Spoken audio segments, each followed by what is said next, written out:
はい、どうもこんにちは。本日はパイロットエンドの交換をしたいと思います。M さん、パイロットエンドって知ってる？ありません。パイロットエンド知らないでしょ？車検とかでも重要部品になるんだけど、ハンドル切るじゃないですか。ハンドル切るときにロッドがあって、そこの中心に横軸の棒があるんですよ。ハンドルを左に切るとロッドがこうやって動く。右に切るとこうやって。角みたいなやつ。カブトムシの角みたいなやつ。カブトムシの角みたいな。うん。あ、全然違う。普通に横に広がったロッドがあるんだけど、それが右に来たら右に伸びて、左に来たら左に伸びるっていうので、タイヤの向きを交換するやつ。それの付け根の部分にあるやつがあるんだけど、そこがボールジョイントって言って、横の動きを縦の棒で押さえるっていうところがあるんだけども、そこにブーツっていうのがあって、そこにグリスとか封入されてるんだけども、そこのゴムのブーツが破れたりとかすると、車検に通らなくなっちゃうんですよ。最悪、そこなんかのボールジョイントっていうのが脱落しちゃったりとかすると、走行不能とかにもなっちゃうので、非常に危険なところなんで、今回、あちらのスティングであるんじゃないですか。今、わらしべでやってる。で、今、もうまさに今整備する段階なんだけど、パイロットエンドのブーツが切れちゃってるんですよ。なので、交換したいなと思います。皆さんのワゴン R は大丈夫ですか？これワゴン R じゃなくても、車検では絶対に必須な部分なので、この動画を見て、ご自分のね、車なんかも参考にしていただければと思いますので、早速やってみたいと思います。それでは参りましょう。レッツゴー。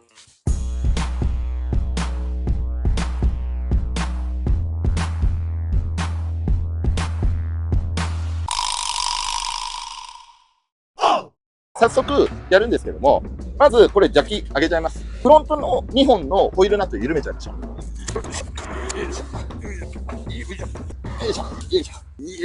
これでジャッキで上げます。はい、上がりました。はい、これです。これがほら見て、ブーツが切れてるね。これがブーツが切れちゃってると中にグリスが封入されてるんだけど、ここはね、切れちゃってるんですよ。封入されてるグリスが結局飛び散っちゃって、中のベアリングが入ってるんだけども、ボールジョイントのベアリングが入ってるんだけども、グリスが飛び散っちゃうんで、錆びてきて固着しちゃったりとか、それで最悪脱落とかなっちゃいますんで、もちろん車検には通らない。これちょっと交換したいと思います。やるよ。頑張れ。はい。人任せ。いつも通りだろ。うん。だけどするんですけど、ほら見て。こうやって、ブーツが切れちゃったんです。こうやってね。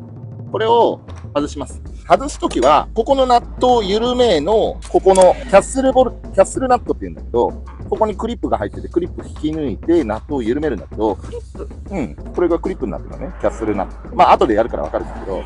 で、まずここを緩めるんだけど、緩めたら19ミリ。ここは、車検で言えばサイドスリップとか、まあ、読書で言えばアライメントの一部の部分なんで、ただ外して、ただつけただけだと、その、塔がずれちゃうんですよ。塔がずれちゃって、車まっすぐ走んなくなっちゃうんで、ここ結構重要部分なんで気をつけてください。どうするかというと、このナット緩めます。はい、緩めました。そしたら、まあ本当はマーキングとかしとくといいんだけど、ペンでね、ここに線引いとくとか、外す前に線引いとくとかいいんだけど。あ、同じ位置だった場所。そう。で、私は、これ緩めたら、工具で緩めたら、手で軽く締まるところにしておきます。で、今度は下のキャッスルナットのクリップ。これを外します。これで、キャッスルナットを折り目ついてるんで、この折り目を戻してあげるので、こうやってちょこっと飛び出てきます。飛び出てきたら、これをなんかラジオペンチとかで、グリグリグリと引っ張ります。まっすぐしてあげないとね、結構硬いんですよ。抜けた。ね。はい、これで抜けました。そうすると、このクリップが、このボルトのところに穴が開いてるんですよ。刺さってるんですよ。で、このキャッスルナットっていう、デコボコしたところの溝にはまってロックをする。万が一緩んじゃってもロックをするためのクリップです。100均だね。まあそんな感じだね。これが取れたら、今度は17ミリで、ドン。外す。これ外したら、普通これでスポンって取れるんじゃないですか。取れるはずなんですけど、ここは圧入っていうか、ちょうど大きさが全く同じ状況でなってるんで、取れないんですよ。ガッチガチにはまってて。SST って言って専用工具なんかで、ここバコンって外すのとかもあるんだけど、あいにくマブラック持ってないんで、裏技じゃないんだけど、あんまおすすめはしないんだけど、このキャッスルナットをこうやって刺さってついてるんだけど、これを裏返しします。裏返しして、つけてって、で、これできるだけ手で締めてって、ここのナックルのところに当たったら、ちょっと2、3回転ぐらい戻したあたりで、ボルトの頭が出ないぐらい。このボルトの頭が出ないぐらいのところに調整します。そこまで緩めて。緩めたけど、まああんまりね、ネジミド、できるだけネジミドしっかり構えてあげたいので、この状況下で、このハンマー。またハンマー来るの？そう、ゴムハンとかでもいいんだけど、ちょっとあいにくゴムハンないんで、ゴムハンだとここ、ゴムハンこういう金属のハマーだと、ここ潰しちゃったりとかするんで、これ気をつけてください。で、ここを叩くんだけど、できるだけまっすぐ叩くような感じ。あ、はい、これで取れました。ナットを緩めて、これをポコンと外せます。外せるんだけど、こうやってね、外せるんだけど、さっき言ったここ。このナットは、この緩めた位置から動かさないでください。マスキングした方がいいんじゃないの？そうね。絶対わかんなくなっちゃうよ。用意周到でちゃんと完璧になるように。人間の記憶っていうのはね、いい加減だからね。でも今、ゆるってせんかっただけ。だからこれで、これ大体ずれてはいない。戻すよ。あ、こういうとこほら。こうやってね。くるくるくる。もう一回、ようにやって。もっと巻いて。あんまりガチャガチャガチャガチャつけると、これ戻すとき大変なんですよ。これね。はい。出ました。つけたら、最近手汚れちゃったらやばい。デリケートなお手手ですからね。こいつを外します。硬いうちなんかこうやってスパナとかでね、外していくといい。あんまりいじらないところだからやっぱ固着がね、結構したんですよ。緩んできたらこうやって。これでね、結構ここがガタ来たりとかすると、ハンドルがふらついたりとか、結構ね、振動が来たりとか、そういうのがあるんでね。ここなんかは結構慎重に。ほんとね、最悪ここからバカーンって起こった車がいるんで、気をつけてください。で、ほら、見て、ほら。こうやってブーツがバッサリ切れちゃってるんですよ。で、これなんかもグリースだよね。グリースが飛び出ちゃって、こういう風になっちゃう。で、これなんかまだ、多分切れて、でもだいぶガタ出ちゃうね。本当だともっとギューって硬いんで、これがこれだけ簡単に動くってことはもうこれがへたってきたってことだよね。それで、新品に交換します。新品はどこの買ったの？GMB って言って、OEM だと思うな。これね、1個、2000円とかで買えるやつで。付属品は、このタイロットエンドと、ピンね。そう、ピンです。ピンね。これ長さ同じなのかな？同じだね。一緒だね。そう、同じじゃないと合わないんで、アライメントというか、塔がずれちゃうんで、同じです。ちょっとここもついてるね。取り付けも。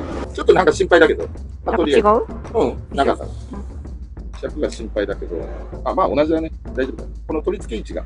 なんか径がちょっと違うだけだね。そう、ただまあ一応この品番で取り寄せてるんで大丈夫だと思うんですけど。はい。これでつけます。これをナットを外した状態でくるくるくるってつけていきます。新品だからやっぱ周りがね、いいや。私みたいだね。なんか何言ってんだよ。顔取るとこにやろう。やめて。今ならサングラス取ったとこ見られます。はい、これちょうどいいところだね。はい、そしたら、これを、こんな感じかな。下だっけ？上じゃない？上だよ。上だ。上、じゃあ、ざけんなよ。ご愛嬌でね。いや、愛嬌にもならんわ。抵抗ミスや。これです。まあ上でも下でも、メーカーによっては上からも、下からもあるんで。まっすぐですね。これでまっすぐ入るんで。穴も出た。はい、そしたら、ナットも新品を入れましょう。これでハンドリングも、すっきりと、シャキッとしたね、ハンドリングになるんで。もうこのわらしべのね、スティングレー、かなりリメイクされてきますよ。この間はエンジンオイルの交換してだいぶリフレッシュしたんで、かなりこれからね、生まれ変わるんですよ。最後に、このキャッスルナットの、穴一ね。へこみの部分を穴位置に合わせます。見えるかな？ライトいる？オッケー。合ってる？こっち。この辺。バチコンですよ。そしたら、フリップを出して、折り曲げる方が長い。言葉が分かる。上ね、上の方向につける。で、こうやって通したら、綺麗に入るね。もちろん。滑りがいいね。はい。これで、もうロックかかってるんで、はい。そしたら、こっちのマスキングも外してあげて、もう汚くつけたから汚いんで。誰だよ、つけたやつ。手袋して汚いからね、作業というのは素手ですよ。男みたいな言い方して。父だけどな。これが男の仕事だよ。男気だろ。みたいな言って取りました。消すな。取ったら、最後に、このナットを、動いていいの？大丈夫。トン。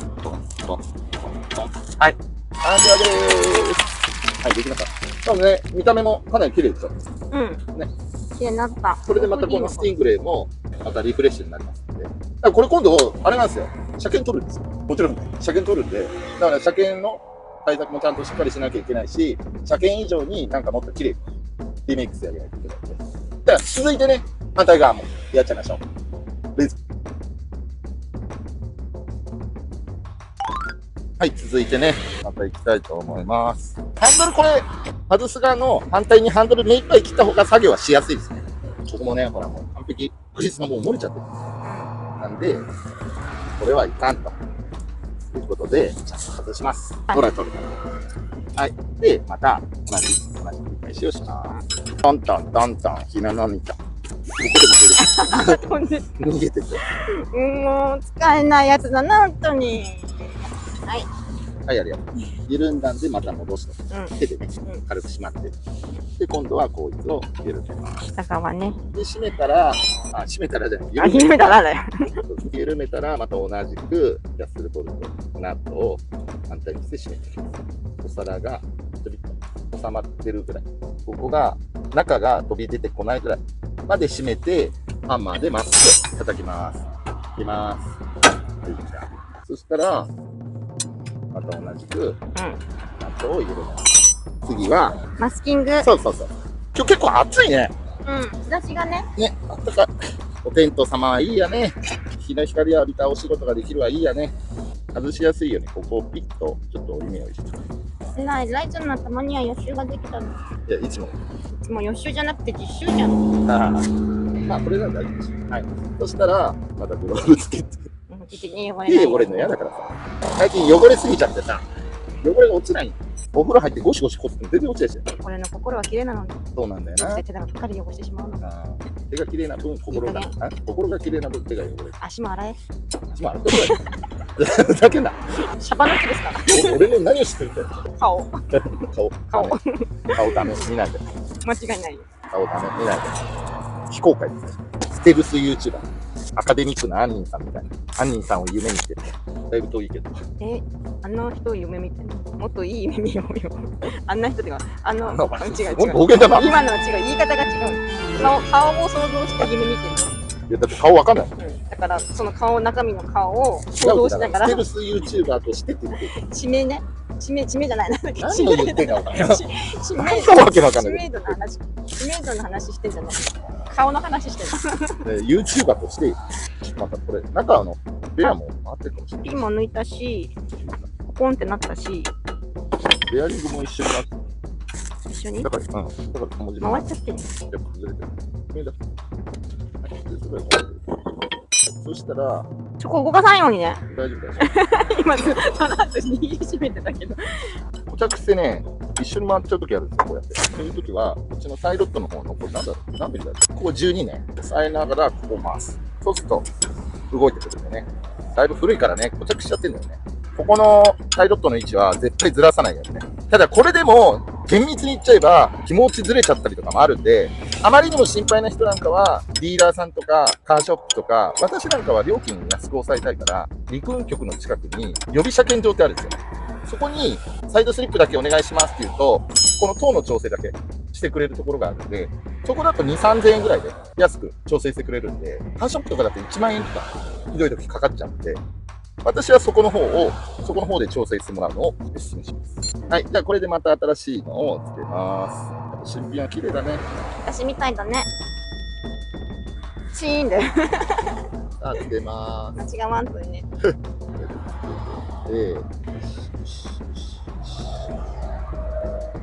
そうじゃないよ。いや、知ってる。武器をね。はい、これで、ポンポンと入りました。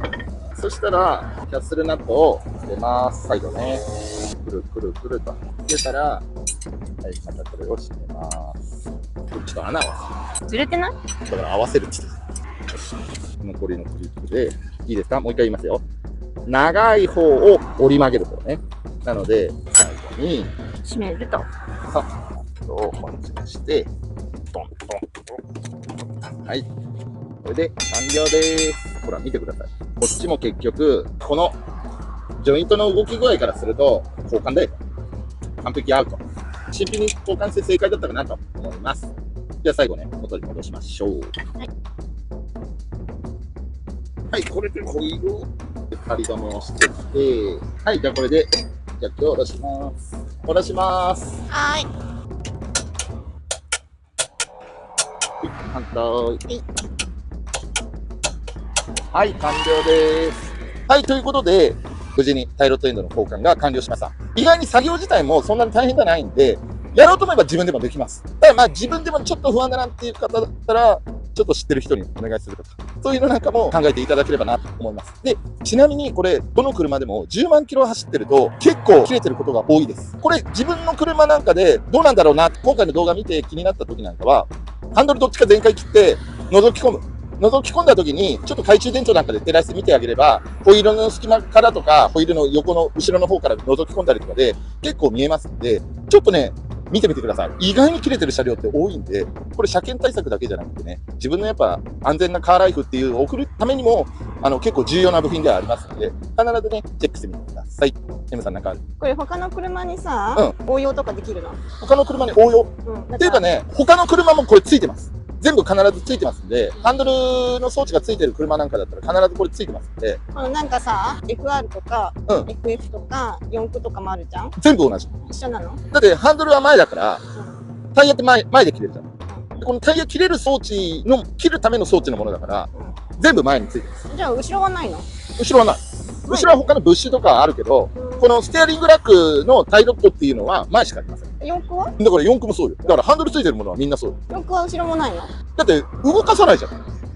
一緒に動くってだけで。舵を切るための装置だから、だから基本的には前にしかついてない。なるほど。ただ、車種によっては、この先ほどのタイロットがハブよりも前についてる車両と、後ろに、ワゴン R の場合は後ろについてるけど、ハブよりも前についてる車両なんかあるんです。RX7 の FD とか、そういうのなんかは前についてたりとか、車種によってついてる位置は違うんだけども、必ずタイロットっていうのはついてますので、これぜひね、確認してみてください。以上です。現場からは以上でした。以上ですか。はい。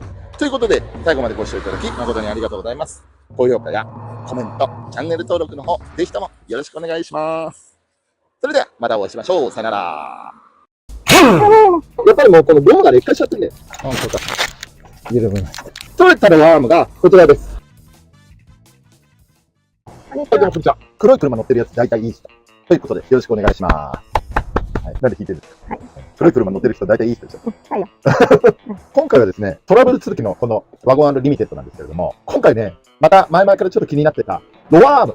このロアームをですね、交換したいと思います。やっぱ座り心地、乗り心地いい方がいいじゃないですか。このロアームって一見地味で、結構、車検なんかも普通に、物資なんかがちぎれてたりとかしてても、結構そのまま通っちゃったりとかしちゃうんだけど、結構乗り味の悪化にはなっちゃうんですよ。なので、これからどんどん早くしていこうっていう風に考えてるリミテッドでもありますんで、まずはベースのところからしっかりと直して、それから早くしていきたいなと思います。それでは、今回はロアームの交換をしたいと思います。レッツゴー。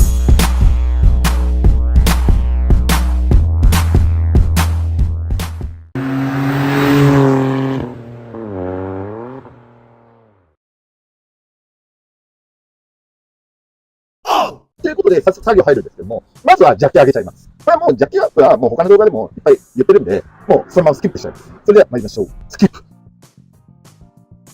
っていうか、これ、外れてます。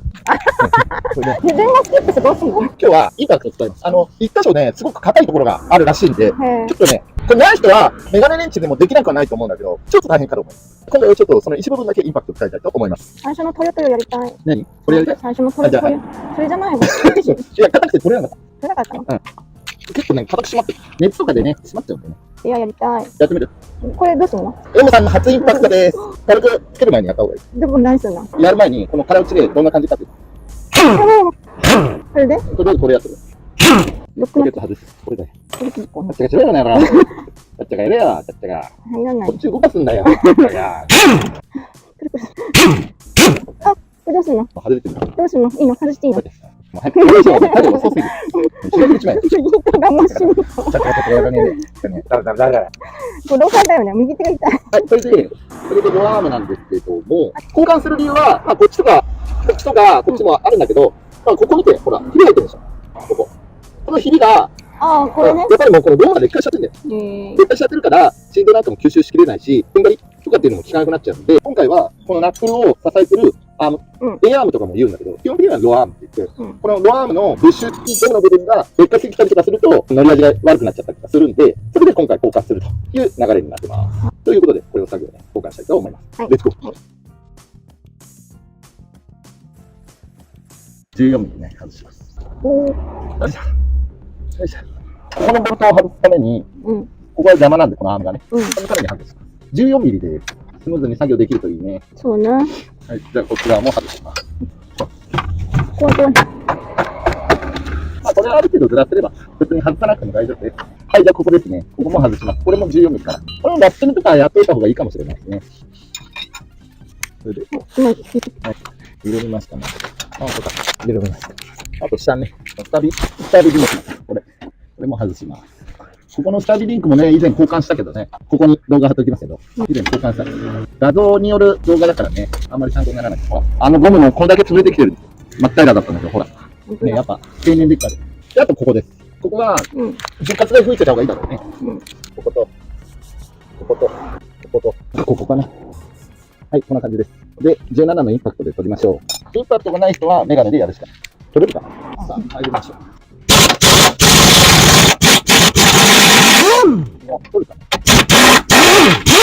取れるってそっちが取れるの？結構ね、ここ固着する車種が多いらしいんだけど、まあ無事取れました。じゃあ、あとここ取って、反対側のこのペースでいければね、スムーズなんだけど、10分ぐらいの動画で終わってられるんだけど、いつもうちはほら、くちゃバカだから。違うよ。くちゃべった私じゃないよ。話のキレが悪いんだよ、誰かに。これはね、視聴者さんともっとトークを楽しみたいんだよ。一方的なんだよ、一方通行なんだよ。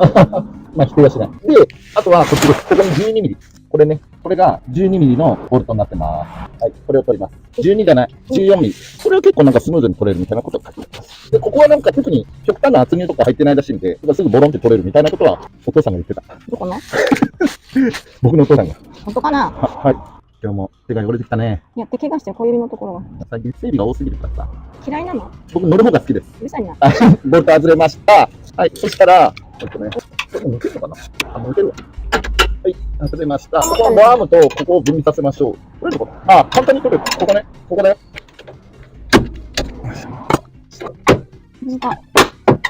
大丈夫、バキッて。こう入れてきた。はい、取れました。新キックアップですね。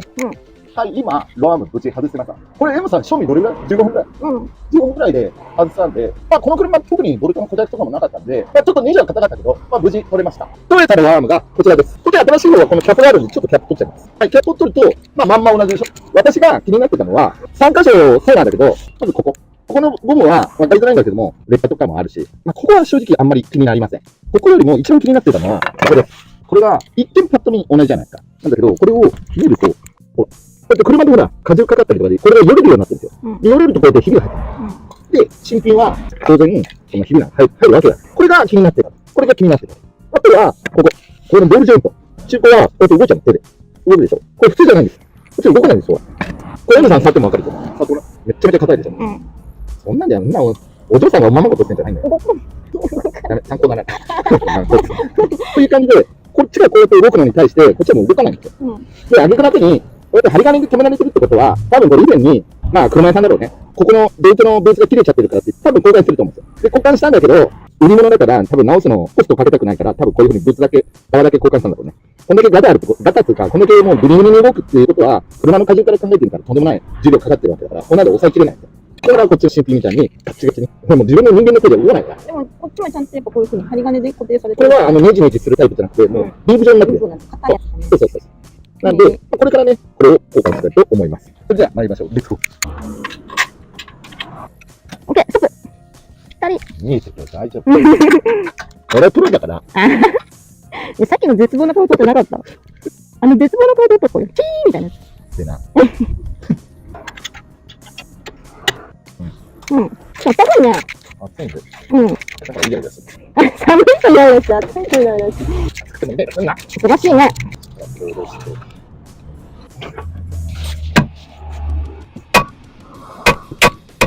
入ったよ。この順番です。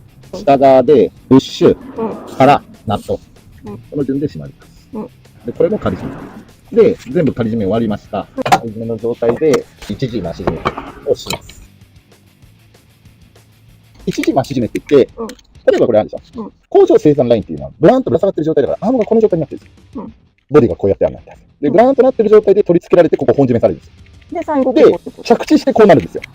なんだけど、これ一時増し締めって言って、生産ラインでこの状態でこうなったら、後の段差とかでもショックするときっていうのは、これぐらいまでしか動かないんですよ。可動幅っていうのは決まってる。だけど、これを着地させた状態で増し締めをすれば、こっからで止まるじゃないですか。そうするとアームがもっと動くんですよ。それの方が本来のこのアームの機能を果たしてくれる。これが一時増し締めって言って、まあ、着地させなくても、ジャッキで上げてる間にもう一個ジャッキでこっちに重量をかける。うんっていうことによって、アームがちゃんと適正な状態で本締めをできる状態になるんで、そうするとちゃんと可動幅がしっかりと動くようになりますので、言ってる意味わかる？止める順番はどこが先なの？順番というよりも、そのちゃんと着地させてる状態で、うん圧がかかってる状態で、荷重がかかってる状態で本締めするのが大事。ないと、はい力が。そう、本来のこのローアームの動きっていうのが使えないという風なので、これね、買い締めして、ある程度荷重をかけてから本締めする。うん。それをこれからやりたいと思います。はい。はい。ちょっと着地させてっていう人もいるんだけど、うん作業性悪いから、しなくやって、アームを持ち上げられるだけ持ち上げる。そしたらこれで本締めです。意外にこれ、マツダのロードスカーなんかだと、1G 増し締めを全部の箇所をプッシュのところやると、10センチぐらい下降下がる。へえ。それぐらいアームの動きが抑制されちゃってる。あんまり動かない方が硬くなるってことうん、違う。本来、もっと動くような。もっとストロークがちゃんとする。動く方がいいの？うん。だって乗り、アームが抑制されちゃったら、その分衝撃吸収されないし。ああ、クッションが柔らかい方がいいの？そうそうそう。ちゃんとストロークしてくれる方がクッションも良くなる。うんクッションが良くなるとか、ちゃんと動く。アームが動く。うん、干渉してくれるのね。緩和か。衝撃の緩和が大きいってことね。あんま締めすぎるとねじ切れちゃう。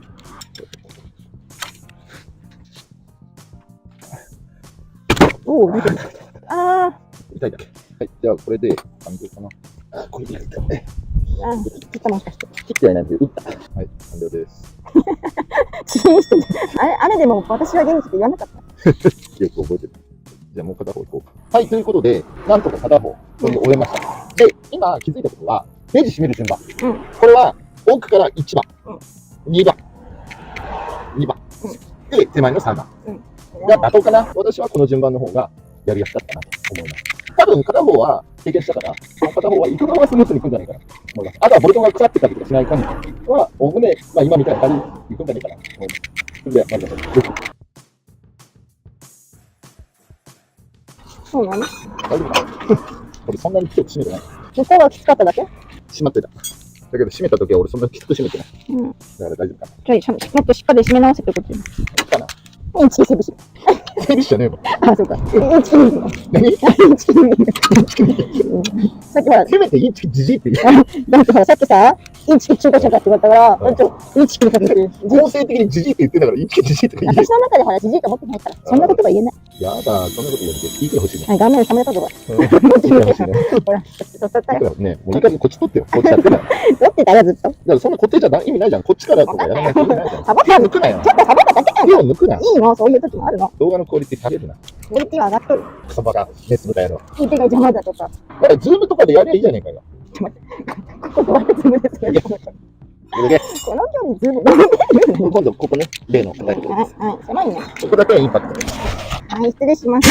それで外す方向を確認して。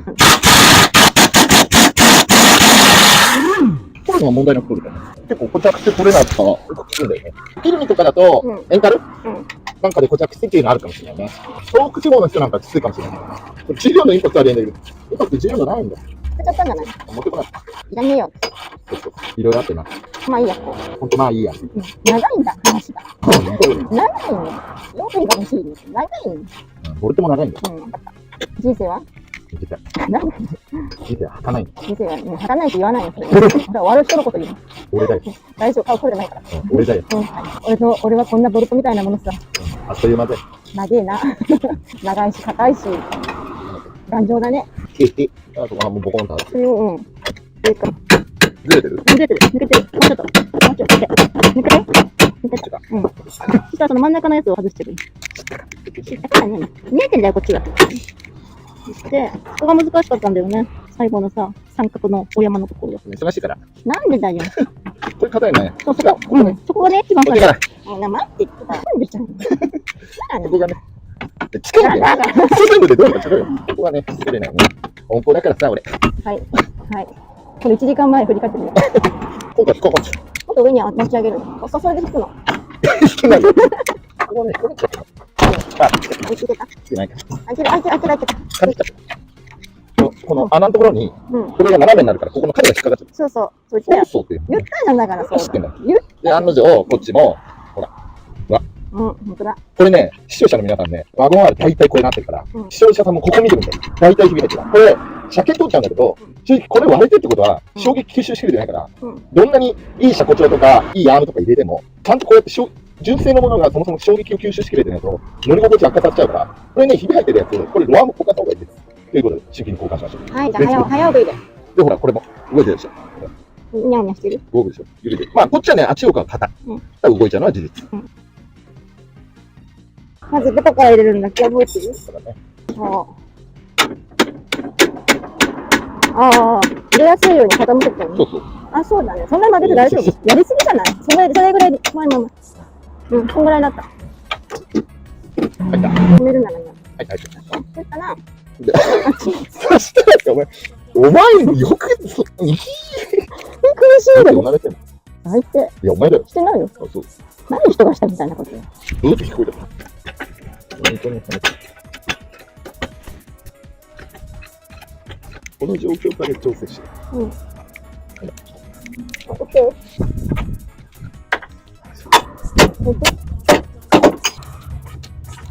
はい、別々のことでこれできない。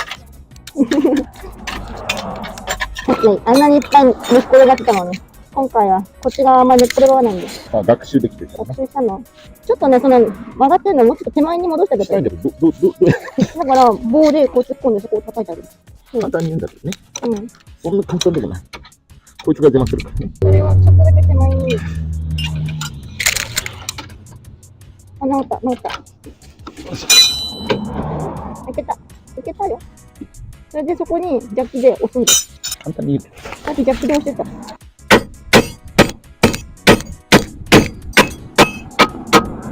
からそんなところでここ取って意味なくない？ちゃんとほら、ハマってるの飛びてるよ。腰が痛くて動けないんだよ。ない。そんなこと言うけど。ちょっと押したらいいんだよ。だって今はめたとこちょっと出してあげて。あ、出た。ほら。指気をつけて。これでいける。よし、これで、ある程度締まってきたんで、これでまた一時増し締め。これを、はい。何を取って焼き上がってるところ。十分でしょうよ。この全体にとってこの発電子の沈むぐらい。これ言ってよ。これで要はストロークさせた状態。これでもう 1G かな。はい。これで本汁です。ここは大変なんだよね。あ何右行ったり左行ったり。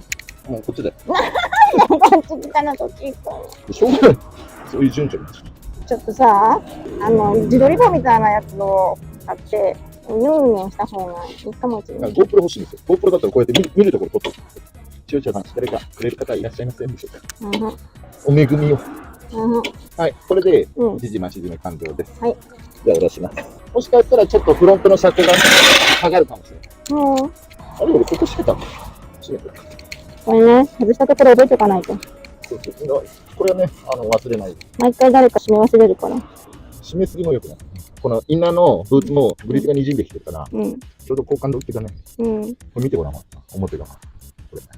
これね、ブーツ、最初の頃はその辺見てたよ。新品にブーツ交換したんですよ。分割式の。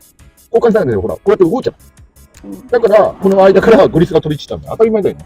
これ車検証見て同じ品番のやつで買ったんだけど、それでもこんだけブカブカなの。何が違うんだろうね。もしかしたら、ターボのドライブシャフトと NA のドライブシャフトと違って、もしかしたら NA のやつを入れられてて、ブカブカなのかもしれない。まあ、それにしても困っちゃう。ちゃんと品番見て買ってるのに、つかねえじゃん。つかねえっていうか、合わないから。はい、完了です。終わりました。お疲れ。偉そう。ほら、見て、これ。ブーツ割れてなくなったでしょ。これは新品だと思う。だから。新品になったから、乗り心地もきっと変わってます。完了です。はい、じゃあ、下ろします。下ろしてまた今度も夏の本締めです。一応確認程度でね。でもね、これね、ちょうど、規定トルクで締まる用のインパクトレンチのソケットなんですよ。これね、便利です。インパクトでも、規定トルクで締めてくれる。ホイールナット用の規定トルクで締めてくれるようなやつなので、おすすめです。すいません、手汚くて。こんなの。あっちもチェックして。これで少し車高下がってるといいな。下げたいの？下げたい。でも下がると、ほら、サイドスリップがちょっとずれちゃうんで、調整しなきゃいけないんですね。ちょっとこれで前後してもらっていいですか？ジャッキ下げ立てて、車高がね、降りきってないんです。ちょっと前後すると、サスペンションがユンと馴染むんで。後ろに下げるの？下がって進めるだけ。1メートルぐらい下がって。くれればもう、それで大丈夫。はい、ということで、無事、なんとかドアームの交換ができました。で、同時にですね、せっかく、まあ、こういうところってなかなか変わるということもないと思いますので、どうせ交換するんであるならば、先ほど言った 1G 増し締め、1G 増し締めか、どっちかわかんないけれども、まあ、1G 増し締めをした方が、より、ストローク、ドアームの動きなんか抑制されているものが、ちゃんとフルでね、使い切れるようになりますので、ぜひね、その 1G 増し締めなんかをして、ドアームを交換した方が、よりいいかなと思いますので、ぜひ、この、ロアームがね、ここのブッシュ部分が、ちょこっと覗いた時なんかに、ひび入ってる時なんかは、よくかかる。これね、車検は取っちゃう。残念ながら。よくも悪くも、車検はこのまんまでも通っちゃう。ただ、やっぱり自分のこういうふうに何十年乗ったワゴン R っていうのをこれからも大事に乗っていく。足車っていう視聴者さんもいるかもしれない。ただ、やっぱり乗ってる限り、ちょっとでもね、乗り心地よくしたいなとか、長く乗りたいなっていう気持ちがあるんだったら、こういうところなんか見て交換してあげるだけでも、全然ね、このワゴン R、20年ぐらい前のワゴン R だけでも、乗り心地は全然改善されますので、ぜひお試しいただければと思います。ということで、最後までご視聴いただき、誠にありがとうございます。高評価やコメント、チャンネル登録と、ベルの通知のマークをですね、オンにしていただきますと、マーブラックの不定期な動画がですね、通知でお知らせになりますので、見逃しなくご覧いただけるようになると思います。はい、ということで、またお会いしましょう。さよなら。ナット外したからって言って、オイルが漏れるとか、すぐにはないです。液体がつけて入ってるんで。あ、いい感じになる。出てきた。フィルター状に茶こしみたいになってるんですよ。うん。それを洗浄します。外して。はい、どうもこんにちは。二輪車で無謀なすり抜けしてるやつ、そんなに急いでんだったら、そう飛べよ。よろしくお願いします。ね。こんなに無謀に急いでさ、事故起こしちゃったら結局無駄な時間なんだから。ね。飛行機買う金がないんだったら、おとなしく車と一緒に走りなさい。はい。ということでですね、本日は、こちらのリミテッドなんですけれども、このワゴン R リミテッドも、走行距離12万キロ超えてて、オートマの変速がですね、ギア変速と同時にちょっとゴンゴンとちょっと振動が強いというのがありまして、というわけで調べますと、大体 ATF、オートマフルードの吸ってるストレーナーっていうところがあるんですけども、そこのストレーナーが目詰まり、鉄粉とかで目詰まりしちゃってるっていうのが大体らしいんで、今回はですね、ATF の抜き替えの交換だけではなくて、オイルパンを外して、ストレーナーをきれいにして、そして新しい ATF を注入するという作業をやってみたいと思います。結構大掛かりな汚れ作業。視聴者の皆さん結構メンテナンス系あまり好きじゃない方いらっしゃるんですけども、結構ね、これやると、オートマの変速ショックなんかも緩和できるっていうことなんで、ぜひね、これ、オートマの変速ショックが大きい方なんかはやられたらいいかなと思います。で、実際に12万キロ走ったオートマチックのストレーナーがどれぐらい詰まってるのかとか、そこら辺なんかも見ていければなと思いますので、ぜひ最後までご視聴の方お願いいたします。今日はさ、はい車体上げなくていいの？今日車体上げます。フロントをギュギュッて上げるの？この後ギュギュッと上げます。ATF のフルートのオイルパンを外して、そこでついてる茶こしみたいなフィルターがあるんだけど、そこを清掃して、で、またオイルパンを戻すっていう作業なんで、特殊工具とかも特に必要ないんで、はい、そちらをやりたいと思います。それでは参りましょう。レッツゴー。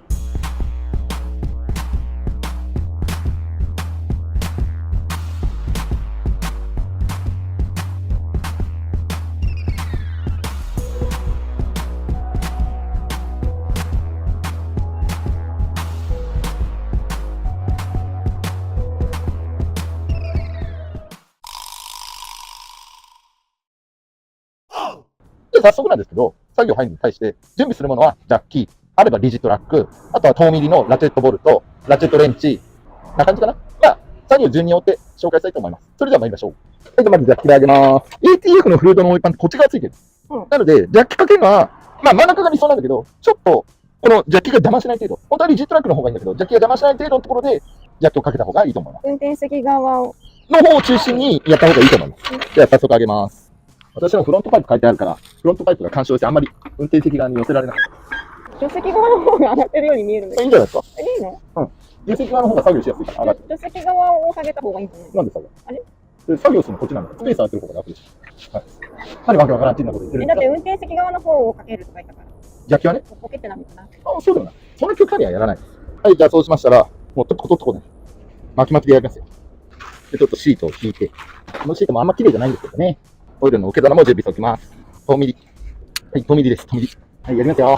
そして、ここに10ミリのナットが、これスマッシュとあります。これをひたすら外します。はい。その中に違いないんで、このまま緩めていきましょう。それパポって外れるの？最終的には、そのカバーが？ガスケットで、液体ガスケットでついてるんで、うん。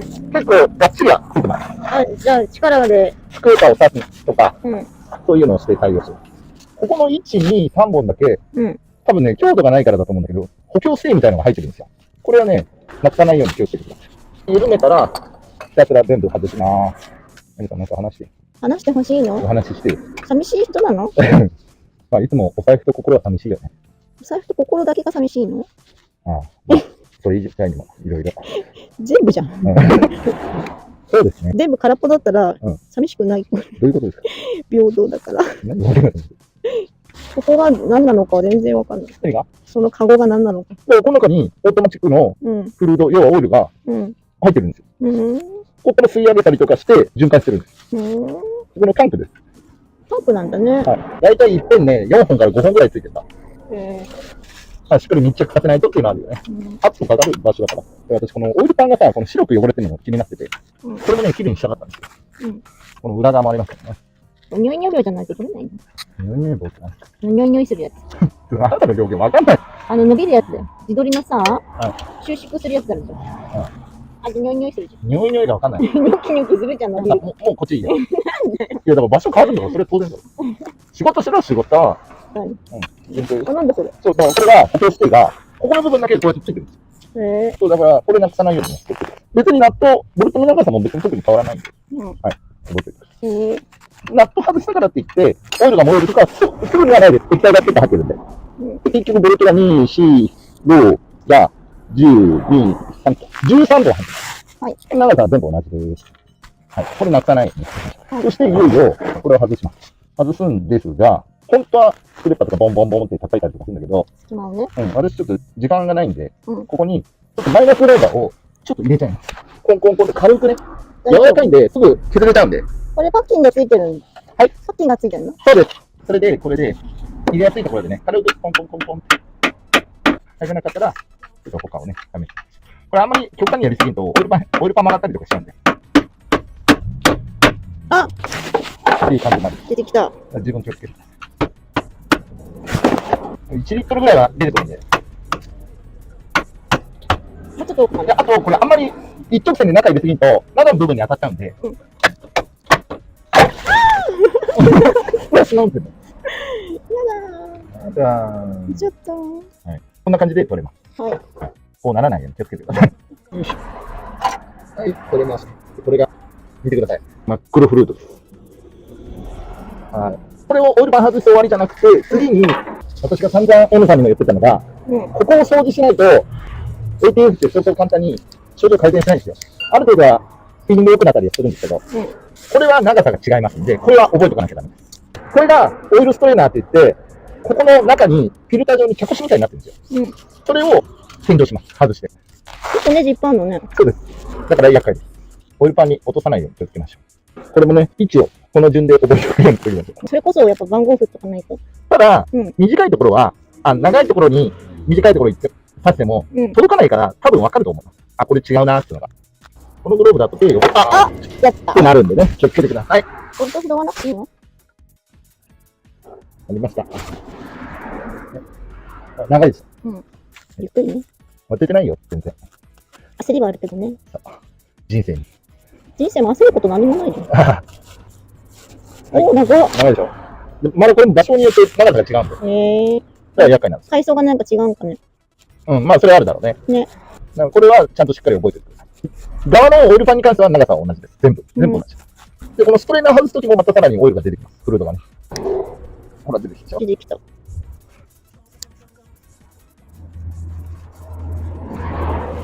こに。短いんだ。でも本当にランダムです。これね、結構腕のトレーニングになります。運動不足の方、おすすめですよ。明日プルプルになるよ。なります。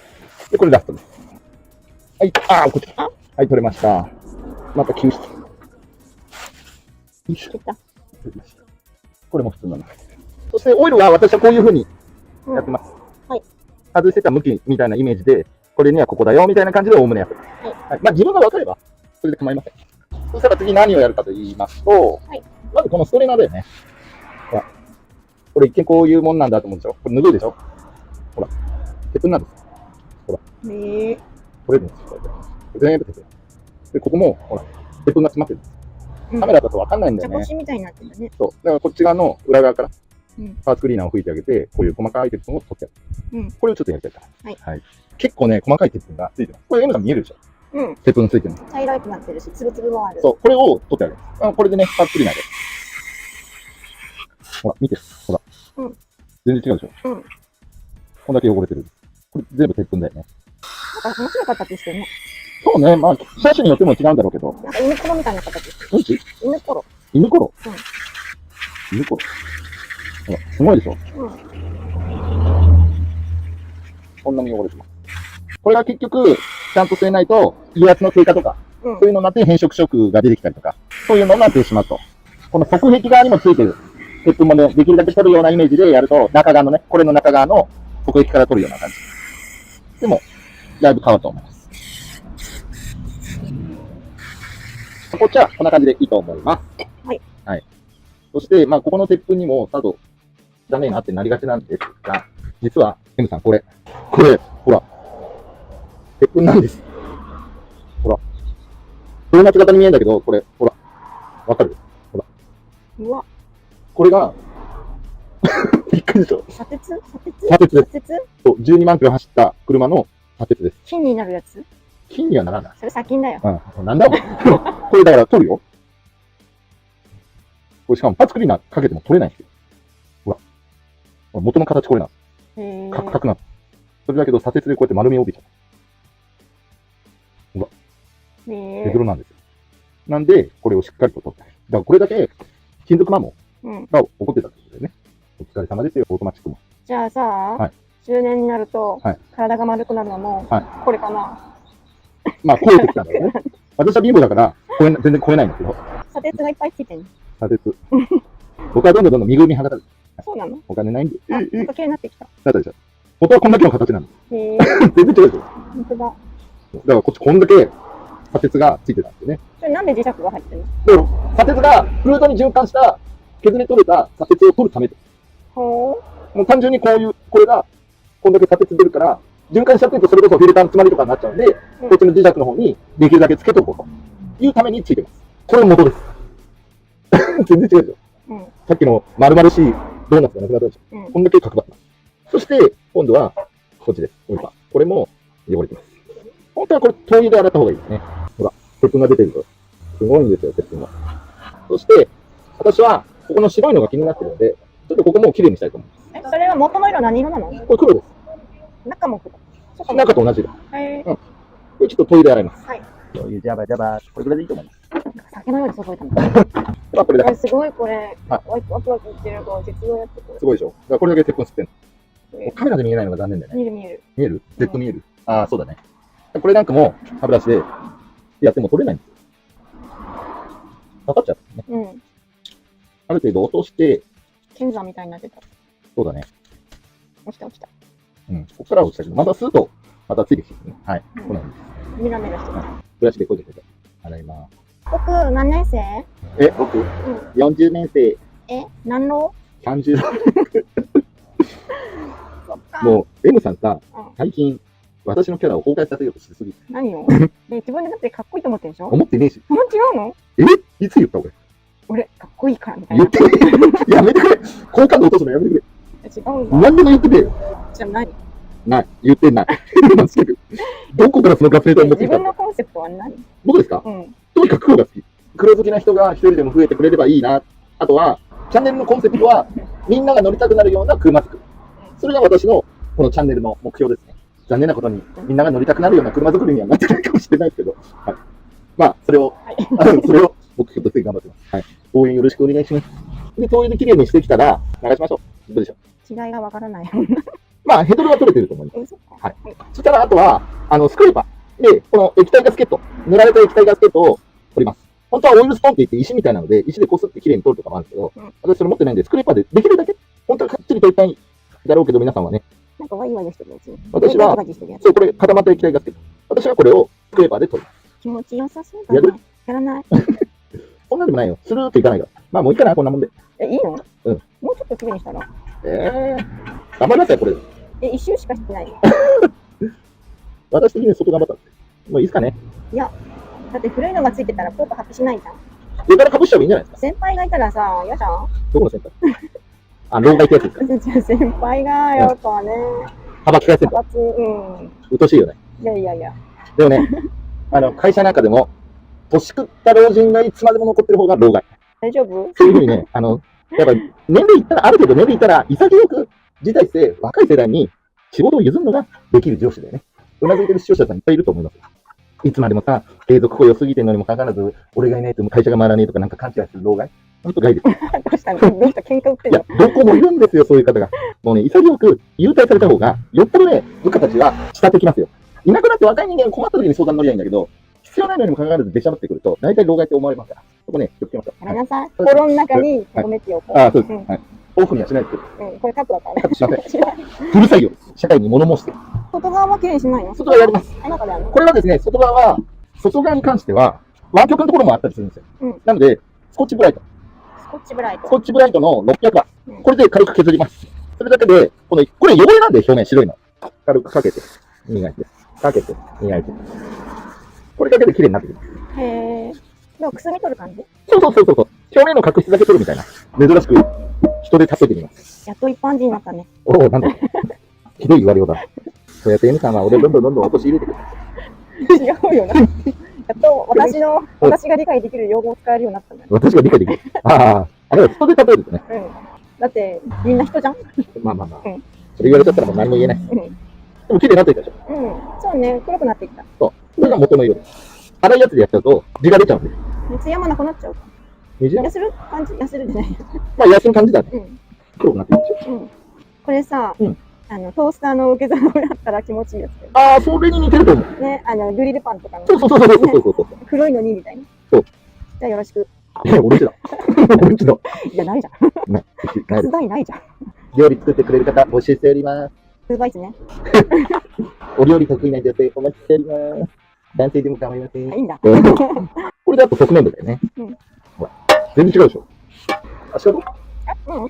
そんなことないよ。今ならほらガス代みんな持ってくるんじゃないかな。ガス代ガス代。あれよ。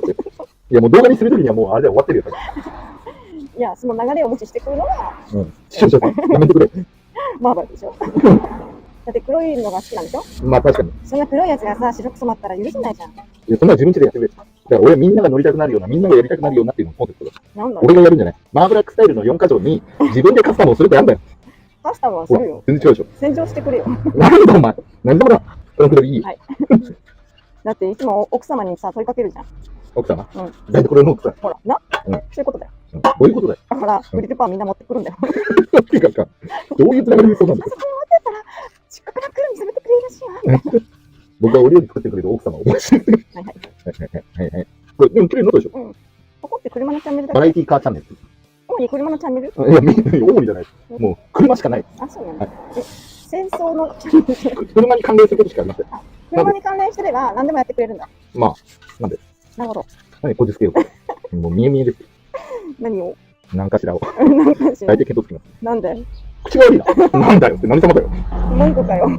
いや、こっちがいてよ。だいぶね、なんかこのオールパン汚れてたんで、せっかくだったら綺麗にしちゃって。これぐらいのやつだったら、600番ぐらいだったら、そんなに削り落とすっていうのもないんで、表面綺麗になったらもう、さささっとウエスで拭くような感じでね。うんうん。ほら、削りもないんでね。ちゃっちゃ塗ったね。これです。これね、ブラシだけだとちょっと落とすの大変なんですよ。うん。やっぱさすがに長年こびりついたやつなんでね。その汚れは一体何なの？泥ですよね。泥？砂ぼこりとかがが固まってたんでしょうね。要はセメントみたいなもんか。まあそうなのかな。まあ、ほこりが雨とかで固まったりとかで積み重なってたものだよね。だから軽くこそれば軽く取れるんで。うん。このペーパーカルキも取れんの？カルキも取れんの？これですか。ただ、材質によっては傷がついちゃうんで、これ普通にホームセンターで売ってる、要はスポンジ状のヤスリで600番。スポンジ状があるから、こういう湾曲したところとかにちゃんと届くんですよ。それステンレスとか磨いても綺麗になるの？あ、いけると思います。ホームセンターで、これちょっとね、割高なんです。1枚300円ぐらいでした。はい、どうでしょう。これで、同じにヘルメッシュ。ちょっとね、そういう成分。はい、どうでしょう。はい。だいぶ綺麗になりました。上手にできました。はい。これで、ヘルメッシュで。はい。はい。受けは綺麗にしなくていいの？塗る手前だね。はい、じゃあこれでヘルメッシール塗ります。はい。これはね、ほんと万能なんで、耐油性とかもあるんで、結構使えます。勝手に持ってるだけかもしれない。こうやって一人の時に黙ってやってるの？はい。もっと前回こっちの WR のオートマのやつやってた時は、ひたすら無言です。動画で見るとさ、マブラってほら、おしゃべりじじいじゃないですか。さすがに一人の時はそんな喋んないよ。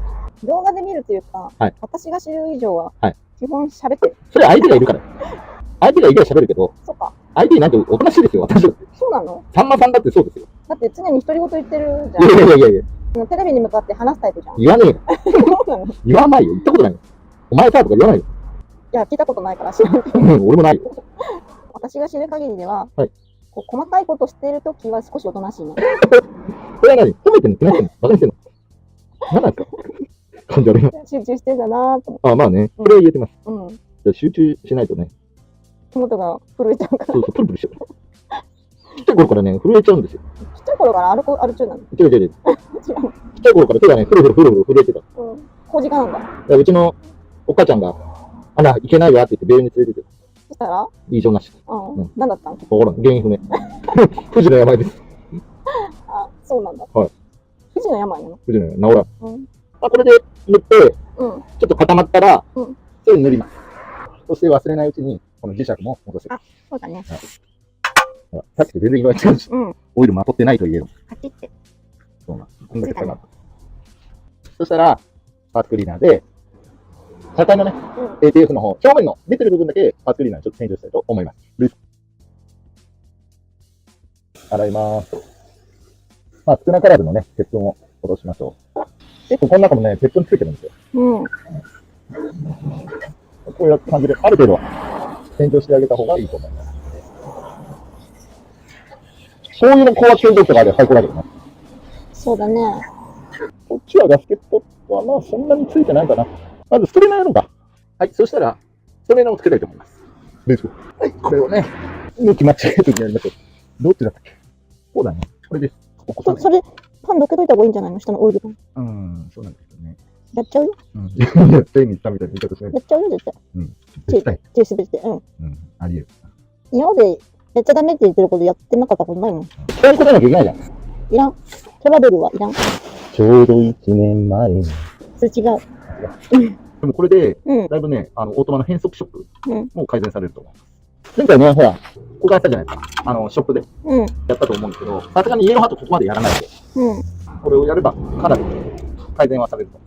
で、こういうのっていっぺんに変えない方がいいとか、そういうのないの？あ、フルーはね、そして、仮締めですね。対角線上です。これでね、ほんと切り替わると思うんですね。プラシーボ効果かもしれないけど、うん。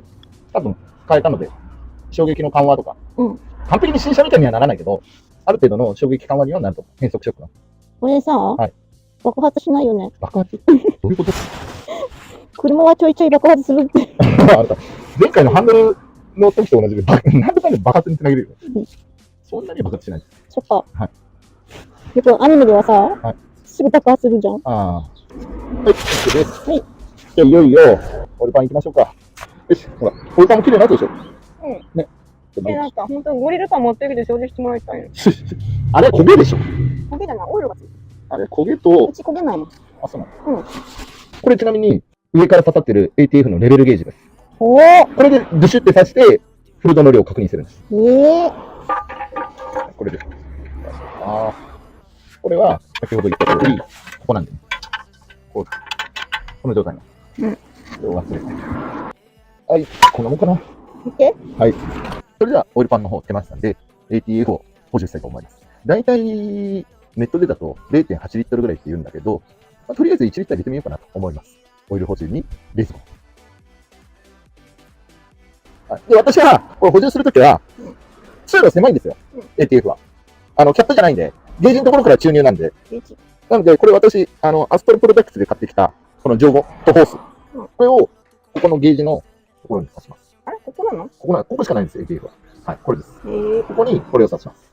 入れるのも、ジョッキだと大変なんで、私はこの使い捨ての計量カップ、塗装用のやつを使って、まあ、これちょうど1リッターなんで、まあ、これに1リッター入れてみようかなと。1リッターだとちょっとタプタプになっちゃうんで、とりあえず800ミリリットル入れてみたいと思います。はい。ATF はこれです。ちょっと800でストップって言って見えない。私も見えない。ストップ。はい。よいしょ。ホームかと。これで800ミリリットル準備しました。はい。これに、先ほどの情報刺さってるのを確認して、これに入れます。あ、これで大丈夫？抜けてる。はい、これで乗っかりました。ね、ちょっとそれでいいの？本当に。大丈夫だと思います。はい。では、これで 0.8 リットル入れます。いいよ。入れていいよ。はい。足下取ってる。大丈夫。あ、入ってる入ってる。親友ってこんだけ綺麗なんですよ。さっきの汚れ具合分かったでしょ。なんかサビ色みたいだったから、なんでサビ色なんだろうと思って。あ、だから鉄粉が混じっちゃったね。うん。ATF は汚れもそうなんだけど、小泡性って言って、泡立った時の泡が消える速度が落ちちゃうともう交換した方がいいっていうのはよく聞いたことあります。はい。これ 0.8 入りました。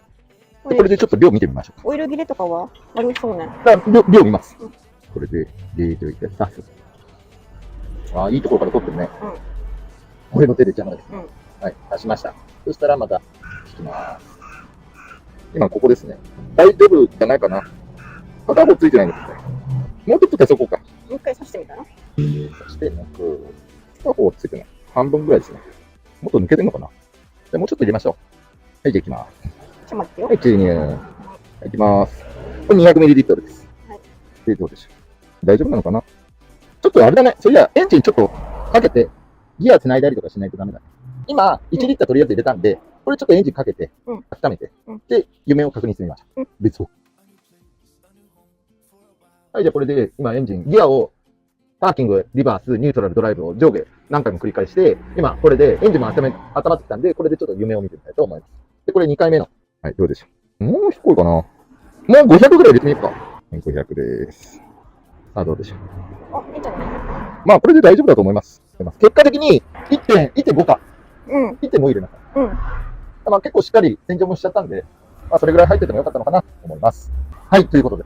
これで今、ギア変えた感じも、ちょっと衝撃が緩和されたかなっていう感じも、つながりもちょっとスッと入るような感じになったなっていう感じがするんで、まあ、プラシーボ効果もかもしれないんですけども、まあ、よかったかなと思います。気になる方は、ぜひ、オートマの変速ショックがね、大きくてちょっと気になるなって方なんかは、これをやってみると、結構、ストレーナーのフィルターのところが結構詰まってたとか、ありえますので、特殊工具とか特に必要ないんで、やるとまだ根気さえあればできますので、ぜひお試しいただければと思います。ということで、最後までご視聴いただき誠にありがとうございます。高評価やコメント、チャンネル登録とベルの通知のマークをですね、オンにしていただきますと、マーブラック乗り物 TV の不定期な動画配信が通知でお知らせすることになります。ぜひ、通知をオンにしていただいてですね、最後まで動画ご視聴いただければと思います。はい。ということで、またお会いしましょう。さよなら。